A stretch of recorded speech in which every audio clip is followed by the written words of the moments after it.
Fala rapaziada, tudo bem? Tudo certinho? Estamos de volta aqui no canal do Rockston. Adriano Rockston na área para falar do aniversário do Vozão, 109 anos. Parabéns aí pro Alvinegro de Porangabuçu, né? Comemorando mais um ano da sua gloriosa existência, da sua história maravilhosa, da sua grandiosa torcida. E esse dia 2 de junho, aniversário de 109 anos do Vozão, é dia de jogo, é dia de Vozão. E é dia da torcida voltar aos estádios, voltar ao Castelão, o reencontro da torcida alvinegra com o Ceará na sua totalidade, né? Já que no último domingo nós tivemos apenas torcedoras, né, do Ceará, crianças e também deficientes. O Ceará, o departamento jurídico agiu bem e conseguiu, né, desatar mais um nó, antecipando aí o retorno da totalidade da torcida do Ceará para os jogos, né? E vai ser nesse jogo contra a Chapecoense, jogo encardido, né? O Ceará vem de 3-0, né? O torcedor vai comprar a ideia, eu tenho certeza. A diretoria está preparando o cenário aí para uma bonita festa, fazendo promoção de ingresso. O horário do jogo é bom também para você comparecer. Cedo você vai estar liberado para seguir comemorando, né? De repente o Ceará vence aí uma boa vitória contra a Chapecoense e você segue comemorando o aniversário do Vozão, mais a recuperação do time na competição para se aproximar mais desse G4, né? Será vencendo e pode se aproximar mais e mais, dependendo aí dos resultados dos demais jogos dessa rodada de número 10 da Série B do Campeonato Brasileiro, né? O Ceará que joga contra a Chapecoense às 7 horas da noite, o Ceará que é o 10º colocado com 13 pontos, enfrentando a Chapecoense que está na 16ª colocação com 9 pontos ganhos, né? Tá ali pertinho da zona de rebaixamento. O Ceará joga nesse horário, no mesmo horário, outro jogo da Série B. O Botafogo de Ribeirão Preto enfrentando a Tombense, um pouco mais tarde, 9h30 da noite, o Vitória em Salvador recebe aí a visita do Ituano.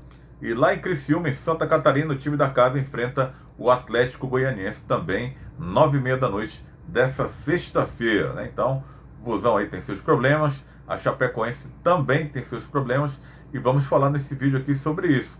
Um problema que pode ter surgido aí de última hora para o Ceará, segundo o jornalista Jorge Nicola, que é muito bem informado, o Vitor Gabriel pode estar deixando o Ceará. O atacante de 23, 24 anos, que pertence ao Flamengo, pode ser negociado. Uma proposta das Arábias, é isso aí, né? Proposta das Arábias, né?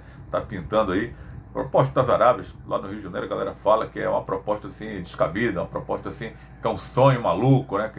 Algo que das Arábias, né? Que não existe, assim, né? Que ninguém acredita, mas só que essa é real, é de um time árabe da Arábia Saudita, que por sinal eu nunca ouvi falar, né? Mas parece que a coisa está bem avançada para a negociação. O Al Fateh, né? Nunca ouvi falar desse time, mas a gente sabe, né? Ali, o Oriente Médio, a galera, ó, tem grana, tem bala na agulha. Então seriam 5 milhões de reais que o Flamengo estaria negociando o Vitor Gabriel, que para mim seria um desfalque considerável, né? O Ceará que acabou aí entrando num acordo e rescindindo o contrato de 2 jogadores, o Álvaro e o Igor Kleber, jogadores também do ataque, mas que não deram certo.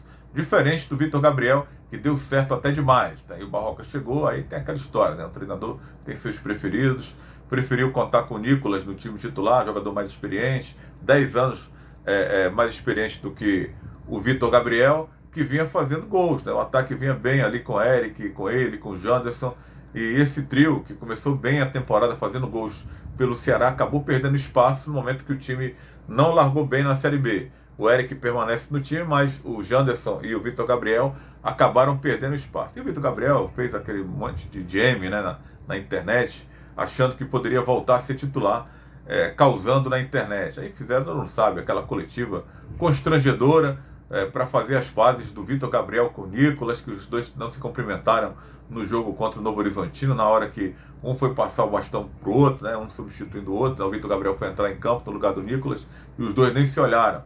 E tiveram que passar por isso, né? E o Vitor Gabriel passou por isso de graça, né? Que pode estar deixando o Ceará para jogar lá na Arábia Saudita. Aguardemos aí, né? Os próximos capítulos dessa novela, se realmente essa negociação irá se concretizar. O Ceará deve ganhar, né? Alguma farfelinha com o mecanismo de solidariedade, onde o Vitor Gabriel está empregado.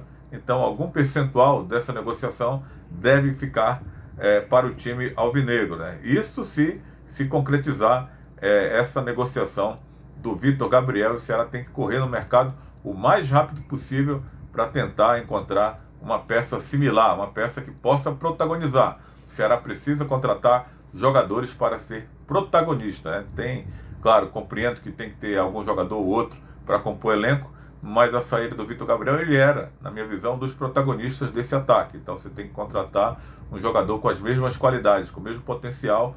E, claro, você pode pensar depois em contratar alguém para compor elenco, um jogo de menor porte, de repente, o cara pode ser utilizado no segundo tempo de uma partida, mas se o Vitor Gabriel sair, o Ceará tem que ir às compras e só vai poder inscrever, todo mundo sabe, dia 3 de julho, né? Tá faltando aí um mês e pouco para o mercado da bola se reabrir aqui no futebol brasileiro. A janela de transferência, né? Dia 3 de julho, reabre e as equipes podem então inscrever novos jogadores como uma segunda chance para cada time nesse segundo semestre do Campeonato Brasileiro, né? Vai pegar ainda uma parte aí do primeiro turno, finalzinho, né? Começando aí o segundo turno, então é uma repaginada que as equipes podem dar a partir do dia 3 de julho com essa abertura da janela de transferência, o mercado da bola do futebol brasileiro. E os problemas do Ceará para enfrentar a Chapecoense? O Barroca vai ter que mexer, vai ser obrigado a mexer na dupla de zaga, né? Porque o Gabriel Lacerda tomou o terceiro cartão amarelo e o Luiz Otávio acabou aí saindo contundido, né? Está entregue ao departamento médico.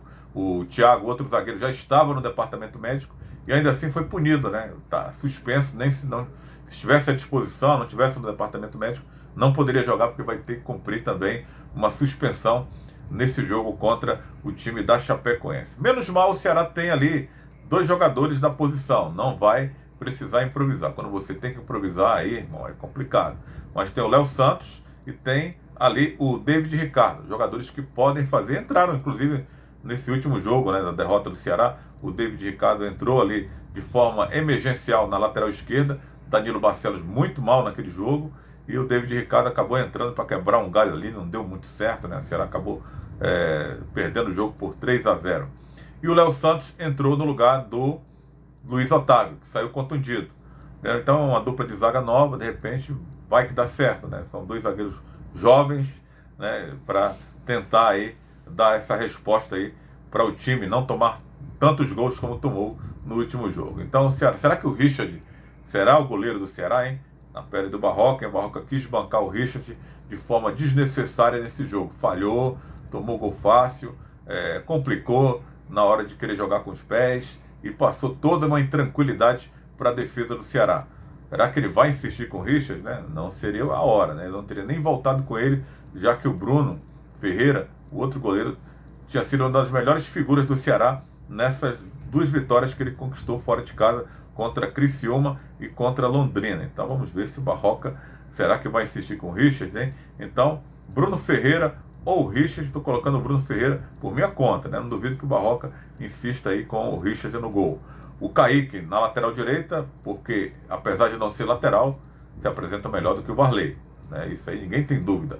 David Ricardo e Léo Santos na zaga e Danilo Barcelos na lateral esquerda, porque é o que tem, né?